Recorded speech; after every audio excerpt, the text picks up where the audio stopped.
Alors, bienvenue à vous tous sur le premier numéro. C'est ce tout premier numéro, c'est Zoom Conférence. Zoom Conférence est cette belle initiative alors du bureau de Abi. Et donc, Zoom Conférence aura pour but d'exhorter, d'informer et d'éduquer sur des faits et sur en tout cas sur des faits et des faits de société de là où nous vivons. Et aujourd'hui, nous recevons pour vous Sean Sinembu et pour beaucoup de personnes, Cherere Sinembu, pour parler de l'assurance vie et de ses importances. Alors, à la modération de cette discussion aujourd'hui, vous aurez Gérard Routon et moi-même, Aristide Chakra. Gérard. Oui, merci, Monsieur Chakra. Bonsoir à toute l'assistance. Comme il l'a bien dit, nous sommes sur Zoom Conférence, une émission que le bureau a initiée pour éduquer, pour informer les compatriotes béninois vivant à Indiana. Donc, bienvenue encore une fois. Notre invité s'appelle Monsieur Cherere Sinembu. Sans plus tarder, nous allons l'inviter à se présenter. Merci beaucoup. Et Monsieur Cherere, vous avez la parole. Merci beaucoup. Avant que je ne commence, je souhaiterais remercier le bureau pour l'opportunité de venir et de parler sur cette conférence. Et remercier aussi Sourou, Chakra et Gérard Routon pour l'opportunité d'échanger avec vous sur cette thématique. Sans plus tarder, j'aimerais souligner que nous sommes là pour parler un peu de l'assurance vie et éclaircir que j'ai eu à vendre et à offrir des plans d'assurance dans la communauté. J'aimerais déjà souligner que c'est une activité que je ne fais plus, mais je veux quand même venir pour partager l'information sur cette thématique. Sans plus tarder, j'aimerais commencer déjà par donner une définition de ma vision de l'assurance vie. L'assurance vie, pour moi, c'est une genre de sécurité financière que l'on prévoit pour le reste de sa famille quand il décède. Donc, en réalité, l'assurance vie n'est pas destinée à vous-même, mais plutôt à ceux que vous laissez derrière vous. Et du coup, il y a deux vérités universelles qui se présentent. Et dans la première, c'est que tout le monde va mourir, la dernière fois où j'ai vérifié. La deuxième vérité universelle, c'est qu'il vaut mieux avoir n'importe quelle assurance que de ne rien avoir. OK? Ça, c'était brièvement la définition que je voulais apporter par rapport à l'assurance vie.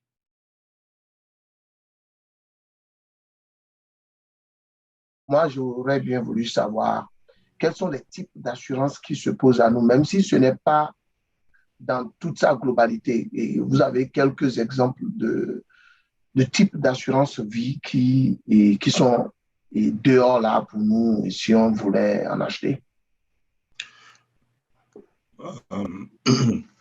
Merci pour la question. C'est une question vraiment très importante quand nous parlons d'assurance vie. Je peux déjà énumérer 3 catégories d'assurance qui existent. La première, on l'appelle Term Life Insurance.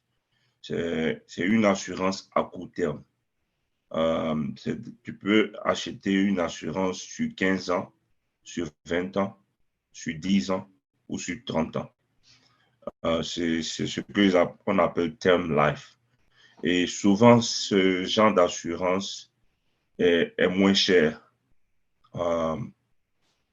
L'autre type d'assurance qui existe aussi s'appelle Whole Life Insurance. Ça, c'est pour toute la vie. Cette assurance a beaucoup se présente sous beaucoup de formes en fonction des compagnies avec lesquelles vous travaillez. Et souvent, elle est très, très chère.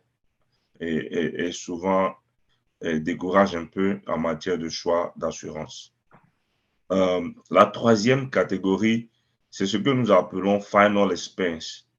C'est un genre d'assurance qui est là, c'est fait juste pour les frais funéraires. Et souvent, les policies de Final Expense, tu peux acheter quelque chose de 5 000 $ jusqu'à 25 000 $. C'est le maximum pour les Final Expense. Donc, voilà les trois types d'assurance que, de façon générale, existent sur le marché. Très bien.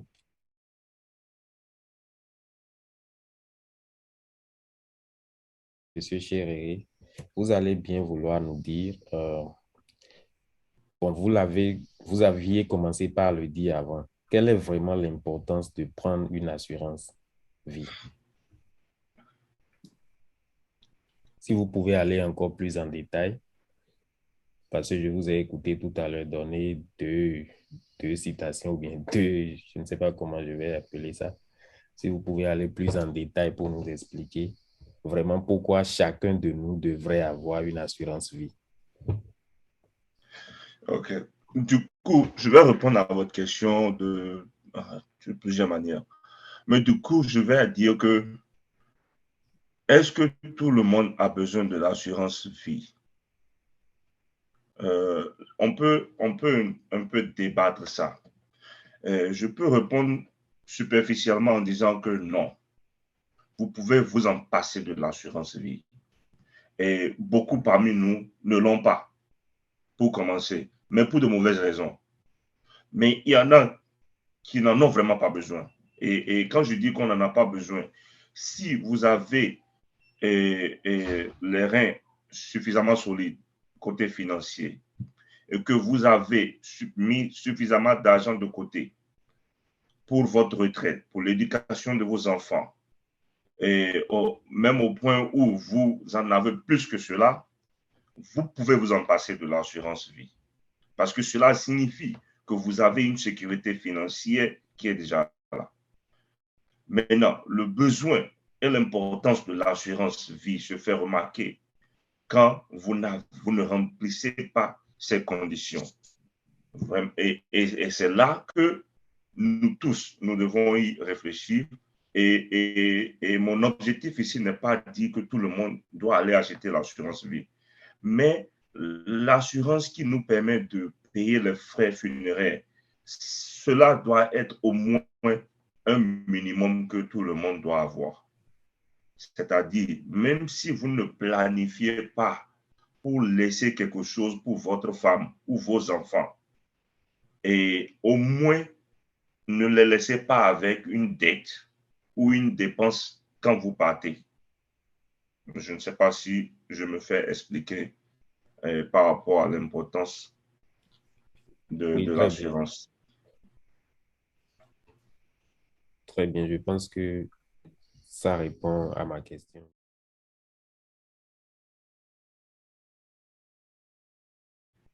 Bon, l'assurance vie, est-ce que c'est seulement dédié à des personnes âgées, c'est-à-dire un père, une mère, quelqu'un qui a un certain âge? Est-ce que c'est seulement dédié à ça ou bien l'assurance vie peut se prendre pour n'importe qui? Parce que, comme tu aimes bien le dire, la dernière fois, j'ai vérifié, tout le monde meurt, même les enfants.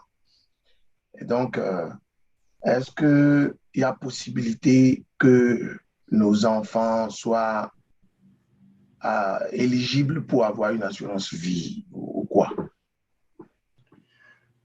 Oui, l'assurance vie ne fait pas de discrimination. Tout le monde est éligible pour l'assurance vie. Malheureusement, beaucoup de gens n'y pensent que quand ils sont proches de la mort. Et ça, c'est une erreur parce que les facteurs qui contribuent à la détermination du prix de l'assurance vie sont les suivants. L'âge et ton record médical. Qu'est-ce que cela veut dire? Plus tu es jeune, plus ton assurance est moins chère. Plus tu vieillis, plus ton assurance devient de plus en plus chère. Et gare à toi, si tu as un record médical avec beaucoup de maladies, ça augmente aussi le prix de l'assurance et jusqu'au point où certaines compagnies peuvent refuser de te vendre l'assurance vie. Donc, il y a certaines compagnies qui offrent même des paquets pour la famille. C'est-à-dire, quand vous achetez l'assurance vie, supposons que moi j'achète l'assurance vie 100 000 dollars et le bénéficiaire de cette assurance vie est ma femme et mes enfants. Maintenant, il va falloir que ma femme achète aussi 100 000 pour que moi je puisse être bénéficiaire en retour. Sinon, vous ne faites que protéger une partie de la famille. Et les enfants aussi, il y a des assurances qui sont offertes pour les enfants, mais le maximum pour les enfants est 25 000 en moyenne. Donc, vous pouvez aussi acheter l'assurance pour vos enfants, ce qui est vraiment recommandé. Je prends le cas des fusillades dont nous sommes témoins ces derniers jours. Vous vous imaginez un parent d'un de ses enfants qui n'a aucun genre de protection sur l'enfant. Il est déjà en train de passer des douleurs que je n'arrive pas à expliquer. Et dû au défaut de moyens financiers, nous ne voulons pas nous retrouver où nous prenons les photos de nos enfants pour les mettre dans les stations d'essence, juste pour que quelqu'un puisse avoir pitié de nous et nous donner des monnaies pour qu'on puisse... Oui, il y a des plans d'assurance pour les enfants et vous pouvez déjà établir cela dès le bas âge.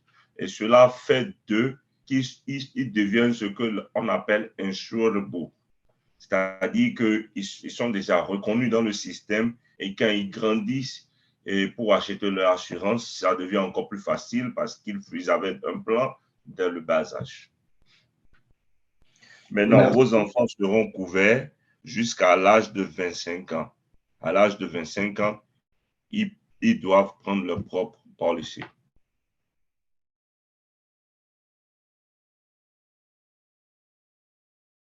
Merci beaucoup, monsieur Chéréré. On vous écoute avec beaucoup d'attention et ce que vous dites est très, très intéressant pour nous. Quels sont les indicateurs, les indices qu'on peut suivre pour décider du montant de l'assurance qu'on veut prendre? OK. Quand nous parlons du montant, il y a quelque chose de principal qui s'impose. Et cela va à décider si vous avez une maison. Si vous vivez dans une maison, et il faut commencer par là. Si vous vivez dans un appartement, vous pouvez prendre n'importe quel type d'assurance. Mais si vous vivez dans une maison, je prends un monsieur A qui est père de famille et qui est propriétaire d'une maison et il doit 200 000 dollars à la banque. Il a une femme et 4 enfants. Et monsieur A payé à concurrence de 30 000 dollars sur la maison. Cela signifie qu'il doit encore 170 000 sur sa maison. On ne le souhaite pas, mais monsieur A décède. Et du coup, ce qui va se passer, si monsieur A est le seul qui amène la majeure partie de l'argent à la maison, la banque ne va pas négocier avec le reste de la famille s'ils ne sont pas en mesure de continuer les paiements. La banque va aller jusqu'à la sortie de la maison. Peu importe s'il a déjà payé 15 ans ou 10 ans, cela importe peu. Il y a aussi des manières pour travailler autour de cela. Mais en général, les familles finissent par perdre la maison. Et ce que nous utilisons comme repère c'est le montant qui reste sur la maison comme un repère pour décider combien il faut acheter quand nous voulons décider quel est le montant idéal. Donc, s'il doit 200 000 sur la maison, l'idéal, c'est d'acheter une assurance vie en concurrence de 200 000 pour que s'il n'est plus là, sa famille puisse au moins avoir là où rester. Parce que c'est l'élément fondamental des besoins de la famille ici aux États-Unis. Donc, l'idée générale, c'est de chercher en concurrence de ce qu'il doit sur la maison. C'est cela qui indique combien il faut qu'il achète. Je ne sais pas si je me fais comprendre. Oui, j'ai bien compris. Et bon, ça m'amène à poser une autre question. Êtes-vous en train de dire que si, je me réfère à cet exemple-là, par exemple, si la personne prend ce type d'assurance, après sa mort, ça permettra de solder le reste du prix de la maison? Oui, ce que cela est, on appelle ça mortgage protection. Mortgage protection, c'est un type d'assurance de vie qui protège votre maison. Et quand la personne décède, les bénéficiaires, peut-être sa femme, reçoit l'argent, elle peut en faire comme elle veut. Elle peut acheter, elle peut payer la maison et puis non plus le mot de tête de maison. Elle peut juste prendre l'argent et payer une partie de la maison. Elle peut toutefois dire que, bon, la maison me rappelle, monsieur, je ne veux plus rester là-bas. Et puis, elle peut essayer de vendre la maison et puis prendre le capital qu'elle a reçu comme aide et aller acheter une autre maison. Mais de toute façon, l'idée, ce qui se fait là, c'est qu'il y a une protection financière qui a été mise en place et qui a permis à la femme de pouvoir continuer après monsieur A. Très bien. Je pense que j'ai bien compris. D'accord. Alors là, la suite des événements ici, c'est quoi, Gérard? Je pense que c'est maintenant la parole sera donnée pour quelques minutes à l'assistance s'ils ont déjà des questions par rapport à ce qu'ils ont écouté, entendu, ils peuvent les poser et on continue après cela, n'est-ce pas? Oui. Donc, sans transition, on va donner la parole à Monsieur Adjovi Germain pour sa question.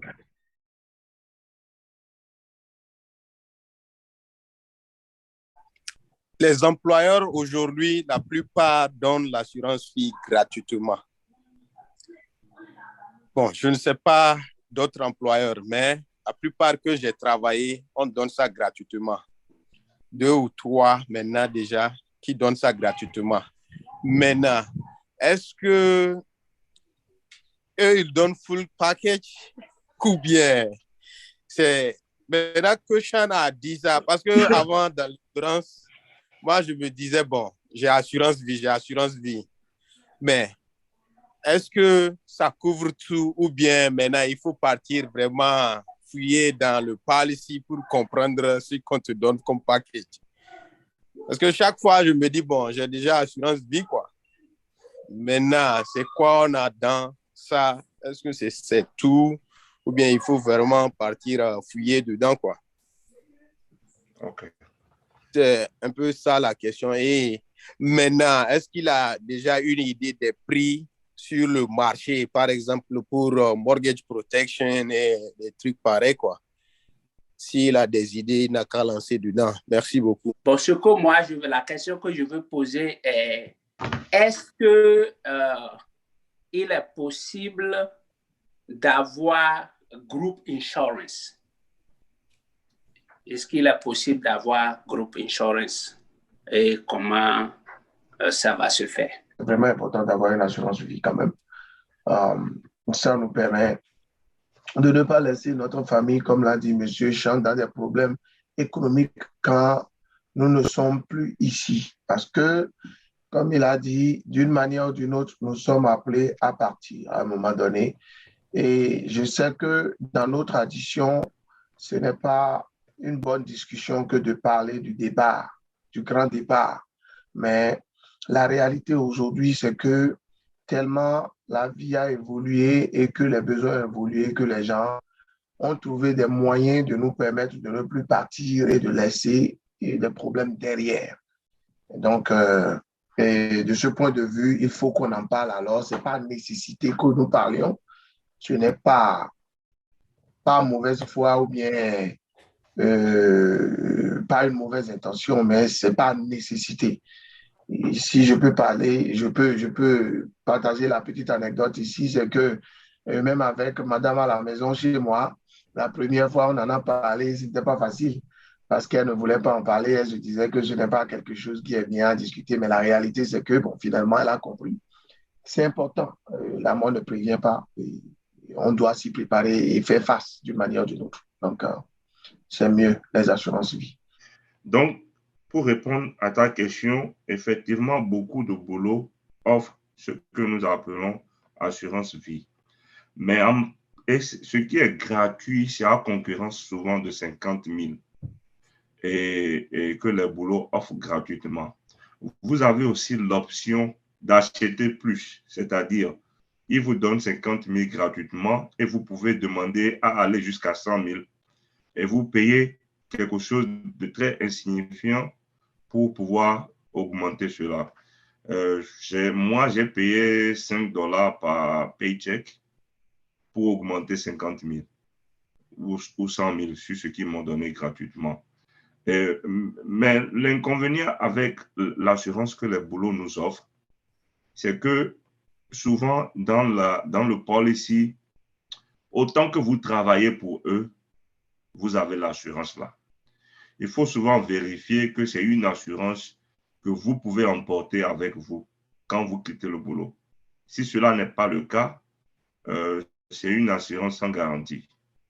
Je ne dis pas que vous ne devez pas accepter l'assurance que les boulots vous donnent, mais je dis de vérifier si c'est une assurance que vous pouvez emporter avec vous quand vous laissez le boulot. Nous tous, nous savons que les boulots, on les change comme on veut. Donc, est-ce qu'ils donnent le full package? Non, ce n'est pas nécessairement un full package. Un full package sera défini en fonction de ce que de vos besoins.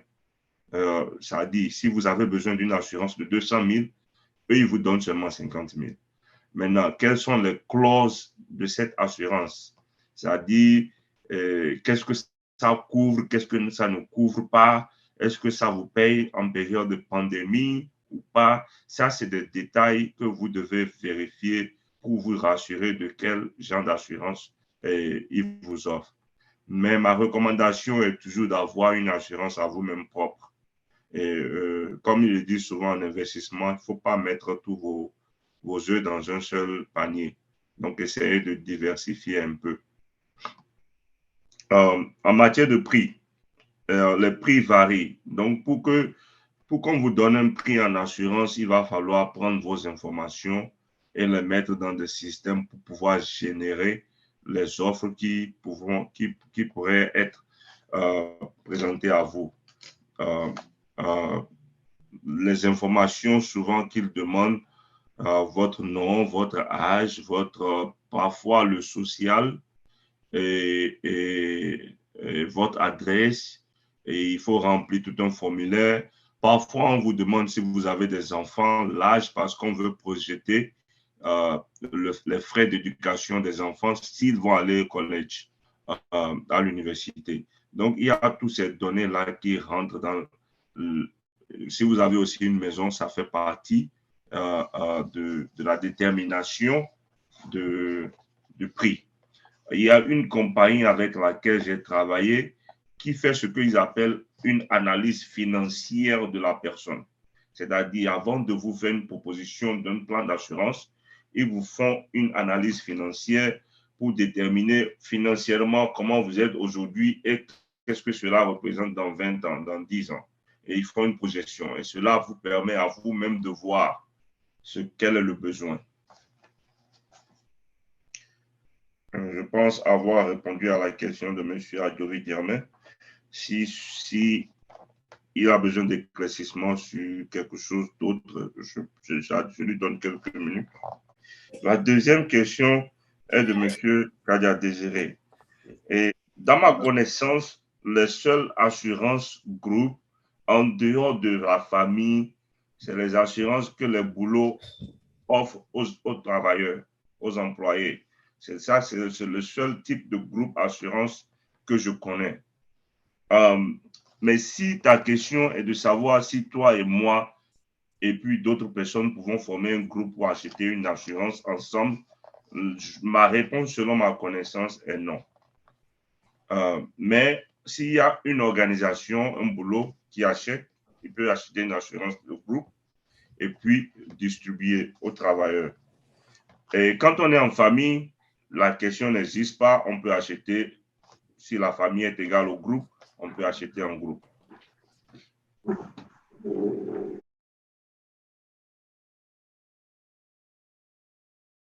C'est pour continuer un peu la logique de M. Kadia. Ce qu'il a dit là, je pense qu'en tant que groupe, nous, on est une ONG, au fait, si je comprends, en tant qu'ABI là.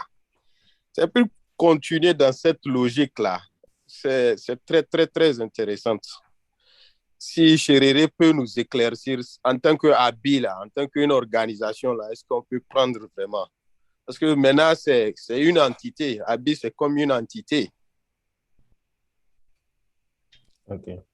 Si je comprends bien, si c'est la logique de M. Kadia, est-ce qu'on peut prendre, si prochainement il y a des événements malheureux dans ABI et ça peut couvrir une petite portion, là, ça va faire beaucoup, beaucoup mieux que ce qu'on fait maintenant, quoi. Merci beaucoup. Avant de répondre à la question du groupe, je vais un peu éclaircir sur la dernière formulation de M. Kadia, sur sa question. Quand il a pris un exemple de deux partenaires en business qui vont prendre l'assurance l'un sur l'autre, cela est un peu complexe comme processus. Et cela peut-être, il peut y avoir intervention d'un avocat dans ce processus. Parce que le milieu assurance est un peu, il faut protéger les uns ou les autres. Deux partenaires en business, si tu prends de l'argent et tu prends un policy et je vois que tu vaux beaucoup d'argent, je peux te causer quelque chose pour te faire partir et puis en bénéficier. Donc, c'est pour ça souvent les règles sont beaucoup plus cadrées au niveau familial que dans ces genres. Mais je ne dis pas que c'est impossible. Je dis que le processus sera un peu plus complexe si cela est le cas. Et entre autres, je vois aussi que les compagnies d'assurance vont peut-être vendre les policies séparément. C'est-à-dire, moi, je vais acheter et je vais te remettre mon policy comme une garantie. Et toi, tu feras la même chose de ton côté. Mais je ne les vois pas nous bundle dans un même policy, si je me fais expliquer. Maintenant, le truc de groupe assurance, ABI, je pense que l'idée vient de naître pendant que vous étiez en train de parler. C'est une bonne chose. ABI étant une entité, et il y a beaucoup de choses que nous allons rechercher et voir les faisabilités. ABI étant une entité, je peux vous dire oui, c'est possible. Maintenant, quelles sont les règles qui vont gérer les contours? Comment est-ce qu'ils vont mettre ça en place? C'est ce travail de fond qu'on doit faire pour voir la faisabilité. Mais je pense qu'elle est vraiment faisable. Si l'idée est vraiment bonne à arriver, on peut rechercher cela et puis ça peut être quelque chose qui est optionnel au niveau de ABI. Donc, bon, c'est une bonne idée. Je suppose que Désiré aussi allait dans ce sens quand il a posé sa question et puis on a élaboré aussi de l'autre côté. C'est une très bonne idée que nous allons vérifier et voir quel genre d'informations on a besoin de mettre à la disposition du bureau pour qu'il puisse savoir comment procéder par rapport à cela. J'aimerais savoir si Désiré est satisfait, aussi si Adjovi jamais est satisfait avec l'idée du groupe, et avant que je ne continue. C'est Désiré qui passe, c'est exactement à ça que je pensais, et tu as répondu exactement à mon intention et surtout à la disponibilité de faire la recherche dans ce sens. C'est exactement mon intention. Merci. OK. Monsieur Adjovi, c'est bon? Oui, Monsieur Chéréré. Comme c'est quelque chose qu'on va continuer à chercher dessus là, merci beaucoup. Et toute chose pour ce groupe-là, il faut le faire. Merci. OK. Donc, comme Monsieur Sour l'a souligné, aujourd'hui, nous avons élaboré sur le thème l'assurance vie et son importance. Et en conclusion, j'aimerais dire que l'assurance vie, nous pouvons nous en passer, mais si nos reins sont solides et si nous avons mis de côté tout ce dont on a besoin financièrement pour pouvoir préparer non seulement notre retraite, mais aussi l'éducation de nos enfants. Et entre autres, on a parlé aussi des 3 types d'assurance que nous avons de façon générale. Il y a 3 catégories. Nous avons ce que nous appelons le term life, c'est l'assurance à court terme. Et nous avons le whole life, c'est pour toute la vie. Et nous avons ce que nous appelons le final expense, qui est l'assurance qui paye pour les frais funéraires. Les 3 sont de bonnes policies. Celui que tout le monde doit avoir, c'est l'assurance funéraire. Parce que quand nous partons, nous voulons au moins laisser à concurrence d'une fourchette de 5 000 à 25 000 pour pouvoir préparer notre dépense funéraire, pour que ceux-là que nous avons laissés derrière ne soient pas préoccupés et courir à gauche, à droite pour pouvoir faire face à ces dépenses. Nous savons aussi que beaucoup de gens que nous connaissons participent souvent à cette action de manière financière, mais on souhaiterait que ces participations aussi soient d'un confort pour la famille au lieu de la faire dépenser entièrement. On a dit que les facteurs autour de l'assurance vie qui contribuent à la détermination du prix de l'assurance, c'est en partie majoritaire l'âge. Comme l'a souligné Mme Achade, plus vous êtes jeune, moins cher cela est, et plus vous attendez, ça devient de plus en plus cher. Il y a aussi notre corps médical qui contribue parce que quand on veut faire l'assurance vie, il y a 2 manières. Il y a d'autres qui prennent ton sang pour vérifier si tu as des maladies. Il y en a qui te font confiance sur l'information que tu leur as donnée sur papier, mais ils vont vérifier ton record médical pour voir que tu n'as pas un mauvais record médical ou quelque chose qui va leur coûter de l'argent dans un bref délai. On a dit aussi qu'il fallait se tenir en partie majoritaire au coût de la maison, ce que vous devez sur votre maison, pour essayer de déterminer le prix auquel vous allez faire face par rapport au montant que vous voulez acheter. Et entre autres aussi, il y a aussi l'éducation des enfants. Sur ce, j'aimerais souligner qu'il y a beaucoup, et les banques en partie majoritaire. Le plus grand portfolio des banques aux États-Unis, c'est l'assurance vie. Donc, c'est un outil de protection, mais c'est aussi un outil d'investissement. Il y a de ces genres de policies que certaines personnes avancées dans le domaine utilisent pour faire de l'argent aussi. C'est-à-dire, c'est des assurances qui sont un peu chères, mais ça fonctionne à titre d'investissement au même moment. Donc, les gars mettent de l'argent et puis ils prennent encore de l'argent de temps en temps parce que ça produit des intérêts. C'est des trucs qu'il faut rechercher.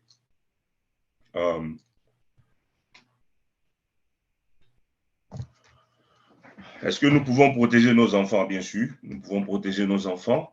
Et nous pouvons couvrir toutes nos familles. Nous pouvons prendre des plans d'assurance qui couvrent les enfants de 0 à 25 ans. Et puis, le montant va de 5 000 à 25 000. Donc, les enfants peuvent être aussi couverts aussi bien que tous les membres de la famille. Il y a une chose que j'aimerais apporter. Quand vous allez acheter une assurance de vie et que vous mettez vos enfants comme bénéficiaires, vous devez savoir que si l'enfant n'a pas 18 ans, si quelque chose arrive, l'enfant ne recevra pas l'argent jusqu'à l'âge de 18 ans. C'est-à-dire que l'État d'Indiana bloque l'argent là quelque part et puis il garde ça jusqu'à 18 ans, on lui remet ça avec les intérêts. Si cela est votre plan, c'est bon. Mais il faut quand même que vous sachiez que c'est comme ça que cela se manipule. Ils ne remettent pas l'argent aux enfants moins de 18 ans. À moins que vous ayez laissé un power of attorney qui donne droit à un tuteur ou quelqu'un qui peut prendre contrôle et gérer cela. Mais cela doit être formellement fait.